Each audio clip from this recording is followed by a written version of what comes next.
स्वागत है आपका के न्यूज में। आप देख रहे हैं शाम 6 बजे की 6 बड़ी खबरें और मैं हूं आपके साथ विशाल पंडित। विपक्षी गठबंधन इंडिया के घटक दलों ने आज उपराष्ट्रपति जगदीप धनखड़ को उनके पद से हटाने के लिए अविश्वास प्रस्ताव लाने की संबंधी नोटिस सौंप दिया है। कांग्रेस महासचिव जयराम रमेश ने इस कदम को सही ठहराते हुए कहा कि यह निर्णय राज्यसभा की कार्रवाई को अत्यंत पक्षपाती तरीके से संचालित किए जाने के कारण लिया गया है। रमेश ने एक्स पर पोस्ट करते हुए कहा कि राज्यसभा के माननीय सभापति के अत्यंत पक्षपातपूर्ण तरीके से उच्च सदन की कार्रवाई का संचालन करने के कारण इंडिया गठबंधन के सभी घटक दलों के पास उनके खिलाफ औपचारिक रूप से अविश्वास प्रस्ताव लाने के अलावा कोई विकल्प नहीं था। कांग्रेस नेता यह भी कहा कि यह निर्णय इंडिया गठबंधन की पार्टियों के लिए कष्टकारी था, लेकिन संसदीय लोकतंत्र के हित में इसे उठाना पड़ा। उनका कहना था कि जब राज्यसभा के सभापति के रूप में धनखड़ का आचरण निष्पक्ष नहीं था तो उन्हें सत्ता से हटाना जरूरी हो गया था। इस प्रस्ताव को लेकर अब राजनीतिक हलकों में चर्चा शुरू हो गई और आगामी दिनों में इसे को लेकर संसद में बहस होने की संभावना जताई गई है।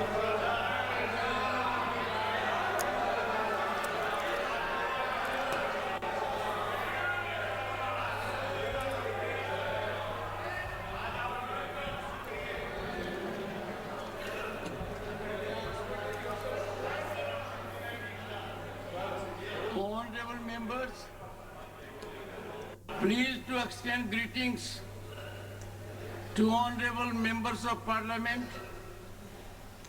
Dr. Bhim Singh, whose birthday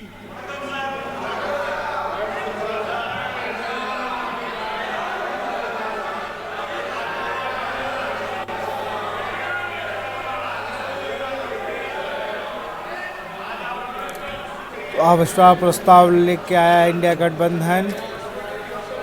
Dhankhar के खिलाफ विपक्ष का अविश्वास प्रस्ताव। जयराम रमेश ने एक्स पर पोस्ट करके कहा कि पक्षपात करते हैं सभापति।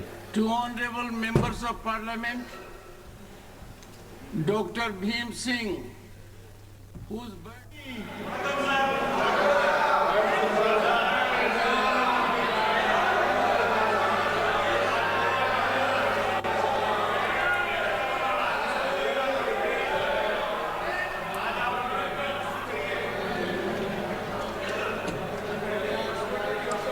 धनखड़ के खिलाफ विपक्ष का अविश्वास प्रस्ताव। Honorable members, pleased to extend greetings to honorable members of parliament, Dr. Bhim Singh, whose birthday Delhi के पूर्व मुख्यमंत्री और आम आदमी पार्टी के रांची संयोजक अरविंद केजरीवाल ने राजधानी के सभी ऑटो ड्राइवरों के लिए एक बड़ा ऐलान किया। इस ऐलान में उन्होंने ऑटो वालों के लिए 5 महत्वपूर्ण गारंटी देने के वादा किया, जिससे उनके जीवन को आसान बनाने का प्रयास किया जाएगा। केजरीवाल ने घोषणा की है कि दिल्ली के सभी ऑटो ड्राइवर्स का 10 लाख रुपए तक का इंश्योरेंस किया जाएगा, जिससे उनका और उनके परिवार का भविष्य सुरक्षित होगा। इसके अलावा उन्होंने एक और महत्वपूर्ण योजना का ऐलान किया है, जिसके तहत ऑटो ड्राइवरों की बेटियों की शादी में 1 लाख रुपए की वित्तीय सहायता की जाएगी। केजरीवाल का यह ऐलान दिल्ली के ऑटो ड्राइवरों के लिए एक बड़ी राहत लेकर आया है, क्योंकि यह उनके लिए सुरक्षा और समृद्धि की दिशा में महत्वपूर्ण कदम हो सकता है।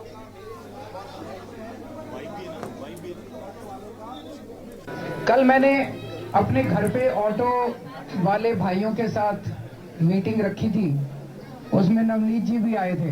ये नवनीत हैं, ये ऑटो चलाते हैं यहाँ पे, और इन्होंने मुझे कहा था कि आप हमारे घर आइए खाने पे। तो आज मैं इनके घर खाने पे आया। ये इनकी मिसेज हैं, भाभी जी हैं। इन्होंने बहुत अच्छा खाना खिलाया, बहुत ही स्वादिष्ट खाना खिलाया। मैं इन दोनों का बहुत बहुत शुक्रिया अदा करना चाहता हूँ। और आज मैं कह सकता हूँ कि मैंने ऑटो वालों का नमक खाया है।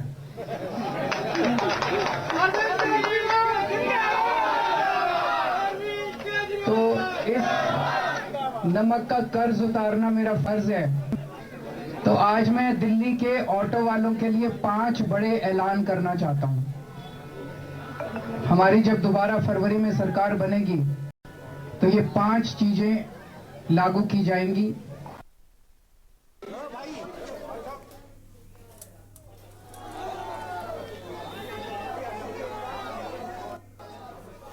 और इसी खबर पर अधिक जानकारी के साथ संवाददाता इरफान हमारे साथ जुड़ो। इरफान, अगर बात की जाए तो 5 महत्वपूर्ण गारंटियां जो ऑटो ड्राइवर्स के लिए दी हैं आज अरविंद केजरीवाल ने।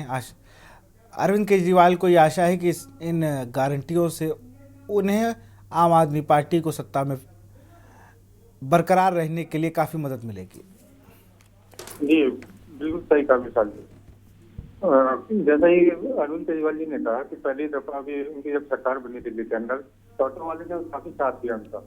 और उनके अलावा फिर कुछ बीच में उसके चक्कर से चलते दोबारा से दिख जाए। और ऑटो वालों के लिए उन्होंने 5 गारंटी दी है, जैसे कि दुर्घटना बीमा और इंश्योरेंस करा करके लोगों को दिया जाएगा, जिससे कि उनकी सेफ्टी रह चुका है। और सवारियों से बात कर चुके, वो हर सवारी से दिल्ली के हालचाल पूछ सके।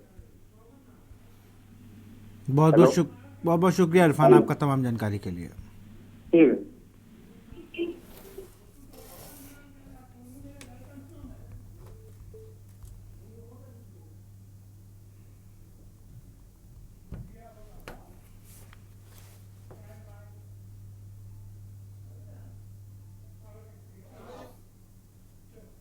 अब बात करेंगे बड़े सड़क हादसे की। खबर हाथरस से है, जहां कोतवाली क्षेत्र में जैतपुर गांव के पास बरेली मथुरा राजमार्ग पर आज एक बार फिर तेज रफ्तार का कहर देखकर प्रत्यक्षदर्शी की रूह कांप गई। तेज रफ्तार डंपर ने डग्गा मार टाटा मैजिक को 2 दांत टक्कर मारकर परकच्चे उड़ा दिए। मैजिक सवार करीब 20 में से 6 की मौके पर ही मौत हो गई, जबकि अस्पताल में भर्ती कराए गए 8 में एक घायल को इलाज के दौरान मृत घोषित कर दिया गया। हादसे में जान गंवाने वालों के साथियों सहित घायलों की चीखों से समूचा इलाके में गूंज उठा। इससे वाहन सवार आसपास के ग्रामीण मौके पर पहुंच गए और राहत कार्यों में पुलिस के मददगार बने। साथ ही अफसरों ने अस्पताल पहुंचकर घायलों के हालचाल लेकर सीएमओ व सीएमएस को बेहतर इलाज देने के लिए निर्देश दिए। मैजिक पर सवार 20 लोग हाथरस के कुम्हरई गांव के किसी कार्यक्रम में शामिल होने एटा जा रहे थे।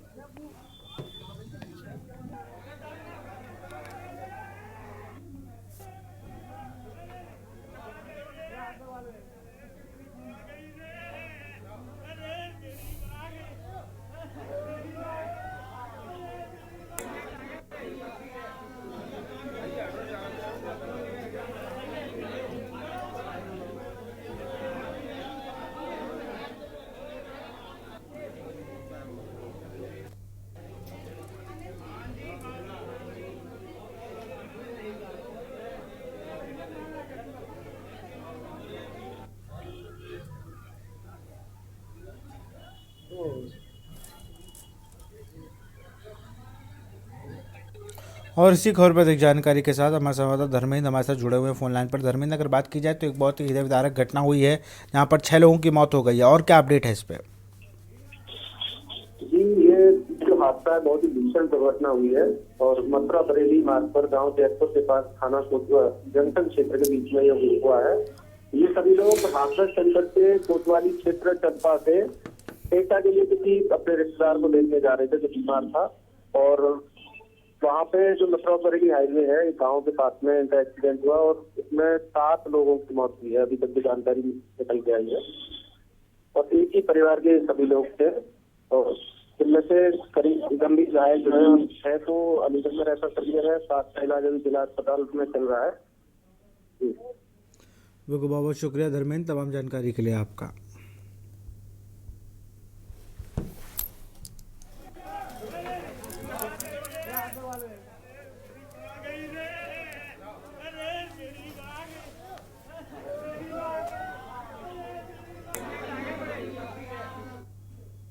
और बात करेंगे, मौसम ने ली करवट। उत्तर प्रदेश में मौसम ने करवट लेना शुरू कर दिया है। सक्रिय पश्चिमी विक्षोभ के असर से यूपी में सोमवार को मौसम का मिजाज बदला नजर आया और अधिकांश हिस्सों में दिन में भी बादल छाए रहे। बरेली, मुरादाबाद, मेरठ, हरदोई समेत कई जगहों पर बूंदाबांदी देखने को मिली। मौसम विभाग का कहना है कि पश्चिमी विक्षोभ के असर से पहाड़ों पर बर्फबारी हुई है। अगले 2 दिनों में भीतर यूपी के अधिकांश हिस्सों में तापमान 2 से 4 डिग्री की गिरावट देखने को मिलेगी।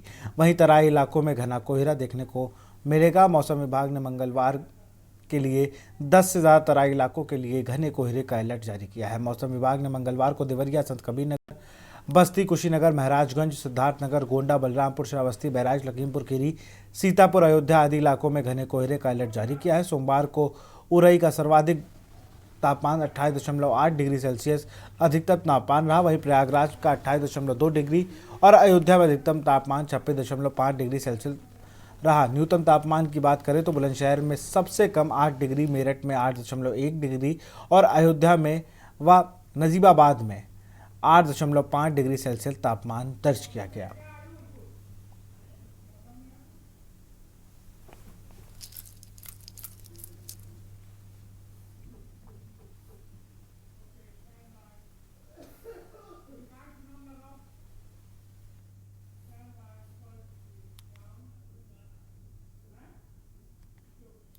और अब बात करेंगे निकाय चुनाव का रास्ता साफ।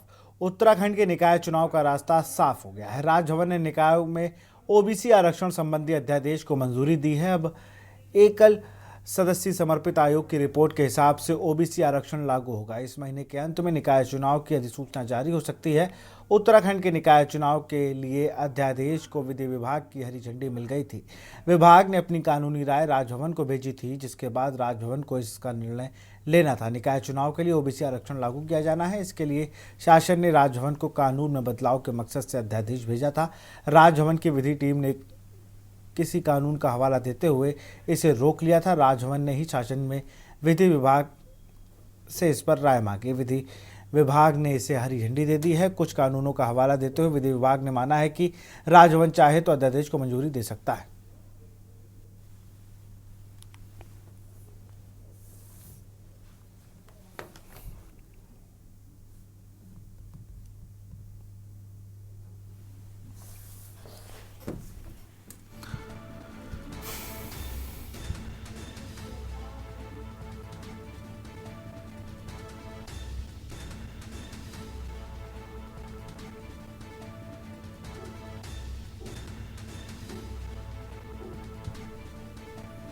राजभवन ने ओबीसी आरक्षण संबंधी अध्यादेश को दी मंजूरी।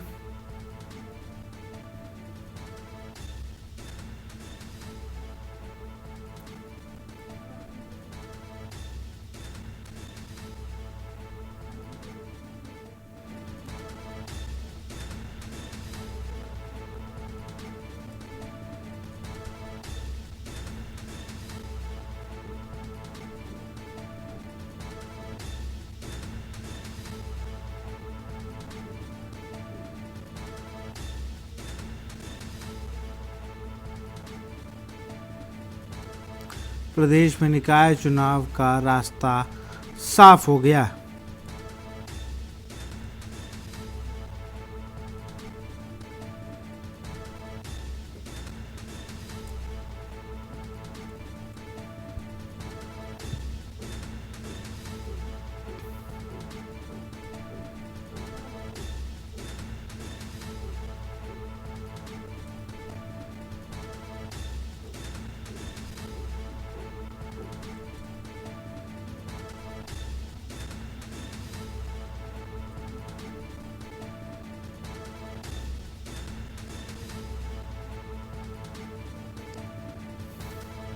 अब उत्तराखंड में निकाय चुनाव का रास्ता साफ हो गया है और जल्द ही हमें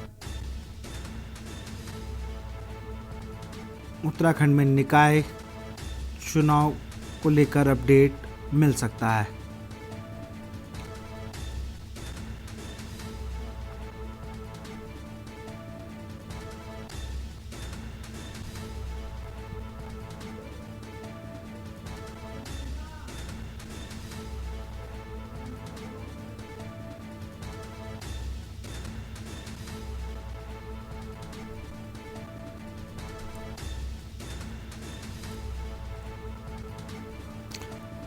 और इसी खबर पर अधिक जानकारी के साथ देहरादून से हमारे संवाददाता अंकित काला जुड़ चुके हैं। अंकित, अगर बात की जाए तो राजभवन ने ओबीसी आरक्षण संबंधी अध्यादेश को मंजूरी दे दी है, तो अब माना जाए कि रास्ता साफ हो गया है निकाय चुनाव का। बिल्कुल विशाल, आपने सही कहा। देखिए, ओबीसी आरक्षण को लेकर के स्थिति स्पष्ट हो गई है। राजभवन ने अपनी मंजूरी दे दी है, लेकिन उत्तराखंड में निकाय चुनाव कब होंगे इसको लेकर के अभी सस्पेंस बरकरार है। क्योंकि आज हमारी शहरी विकास मंत्री डॉक्टर प्रेमचंद अग्रवाल से बातचीत हुई है, तो उनका कहना है कि सरकार निकाय चुनाव कराने की दिशा में कार्य कर रही है, लेकिन अभी तक उसका कार्यक्रम जारी नहीं हो पाया है। उत्तराखंड की करीबन 102 नगर निकायों में प्रशासकों की तैनाती पिछले वर्ष 2023 दिसंबर में की गई थी और उस कार्यकाल को अभी 1 साल का समय भी बीत गया है, लेकिन अब तक उत्तराखंड में निकाय चुनाव नहीं हुए। इसके बाद पंचायत का चुनाव है, सहकारिता का चुनाव है, छात्र संघ का चुनाव है और भाजपा ने अपने संगठनात्मक चुनाव को टाला है।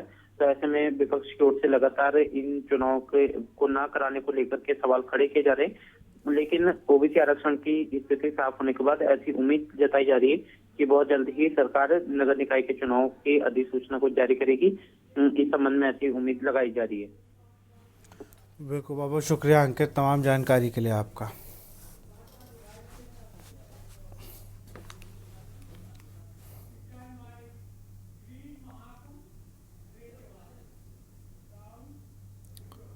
और बात करेंगे ग्रीन महाकुंभ की, लेकिन एक छोटे से ब्रेक के बाद।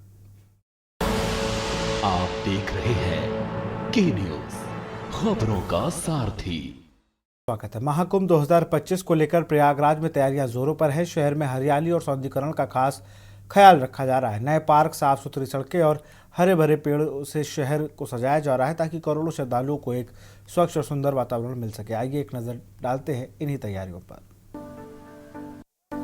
ग्रीन कुंभ पहल के तहत अगले साल उत्तर प्रदेश के प्रयागराज में होने वाले महाकुंभ मेले की तैयारियां जोरों पर हैं। स्थानीय अधिकारियों के मुताबिक श्रद्धालुओं की भारी भीड़ जुटने की उम्मीद है, इसलिए शहर में हरियाली बढ़ाने के लिए कई तरह के पौधे और पेड़ लगाए गए हैं। साथ ही शहर के सौंदर्यीकरण पर भी ध्यान दिया जा रहा है। दुनिया का सबसे बड़ा आध्यात्मिक और सामाजिक समरसता का मेला महाकुंभ, जिसमें देश और दुनिया के लगभग 40 करोड़ लोग आएंगे, उनको हरित कुंभ का दर्शन प्रयागराज कराने जा रहा है। लगभग 4 लाख पौधे पूरे शहर के अंदर लगाए जा रहे हैं। इसके पहले नगर निगम प्रयागराज ने 1,20,000 पेड़ लगा करके एक सघन जंगल का निर्माण किया है। करोड़ों रुपए के निवेश का मकसद प्रयागराज की सड़कों को हरियाली से भरकर सुंदर बनाना और उनकी खूबसूरती बढ़ाना है। महाकुंभ की ओर जाने वाले प्रमुख चौराहों और प्रमुख सड़कों को सुंदर बनाने का काम भी बसुआर में लगभग 25 लाख टन कूड़ा समाप्त करके जो कूड़े से भूमि खाली हुई, उस भूमि पर 27,000 पौधे रोपित किए गए हैं। तो कुल मिलाकर के लगभग 5 लाख पौधे इस हरित कुंभ बनाने के लिए प्रयागराज के अंदर बनाए जा रहे हैं, जिसमें करोड़ों रुपए खर्च हो रहे हैं। और इसके साथ ही साथ चौराहों पर ग्रीनरी, रोड के डिवाइडर पर ग्रीनरी और उसके पाथवे पर ग्रीनरी, इसमें भी सुंदर सुंदर तमाम प्रकार के फूल हैं, पौधे हैं, जो बहुत ही सुंदर आकृति में लोगों के मन को लुभाने का काम करेंगे। 12 साल में एक बार आयोजित होने वाला महाकुंभ अगले साल 14 जनवरी से 26 फरवरी तक प्रयागराज में आयोजित किया जाएगा। इसमें लगभग 40 करोड़ श्रद्धालुओं के आने की उम्मीद है।